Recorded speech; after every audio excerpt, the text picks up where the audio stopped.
இன்னைக்கு நம்ம சேனல்ல அஜய் ஞானமுத்து இயக்கத்தில் அருள்நிதி, பிரியா பவானி சங்கர், அருண் பாண்டியன் இவங்க நடிப்பில் தேட்டர்ஸில் ரிலீஸ் ஆன டிமாண்டி காலனி 2 படம் எப்படி இருக்குன்னு பார்ப்போம்.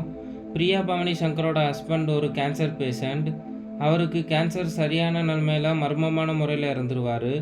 இதை கண்டுபிடிக்க பிரியா பவானி சங்கர், அருள்நிதி இவங்க 2 பேரும் களத்தில் இறங்குறாங்க. இதுக்கப்புறம் என்ன நடந்துச்சு, இதான் இந்த படத்தோட மீதி கதை. படம் ஒரு டீசன்ட் வாட்சாக இருந்துச்சு. டிமாண்டி காலனி 1 எந்த இடத்துல முடியுதோ அதே இடத்துலேருந்து தான் பார்ட் 2வும் ஸ்டார்ட் ஆகுது. அருள்நிதி பார்ட் 1ல் இறந்துருவார். பார்ட் 2ல் இவர் வந்ததுக்கான காரணத்தை தெளிவாக எக்ஸ்பிளைன் பண்ணியிருப்பாங்க.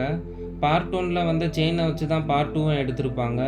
பார்ட் 1ல் வந்த டிவி சீன் பார்ட் 2லையும் வருது, அதுவும் இன்டர்வல் சீனில். அந்த சீன்லாம் தாறுமாறாக இருந்துச்சு. பிரியா பவானி சங்கருக்கு ஸ்க்ரீன் டைம் கொஞ்சம் அதிகம். சாம் சிஎஸ் மியூசிக் ரொம்ப இல்லைனாலும் படத்துக்கு தேவையான மியூசிக்கை டீசெண்டாக கொடுத்துருப்பாரு. எல்லாரும் அவங்கவுங்களுக்கான கேரக்டரை சரியாக நடிச்சிருந்தாங்க. பார்ட் 1ஓட பார்ட் 2வை கனெக்ட் பண்ணுற விதம் நல்லா இருந்துச்சு. பார்ட் 1 அளவு பார்ட் 2 இல்லை, ஆனால் ஒரு டீசெண்டான ஹாரர் மூவியை ட்ரை பண்ணோம்னா நீங்கள் இந்த படத்தை ஒன் டைம் பார்க்கலாம். படத்தில் எந்த விதமான அடல்ட் சீன்ஸும் இல்லை. தாராளமாக இந்த படத்தை நீங்கள் ஃபேமிலியாக என்ஜாய் பண்ணி பார்க்கலாம். நான் இந்த படத்துக்கு 3.5 ரேட்டிங் கொடுக்குறேன்.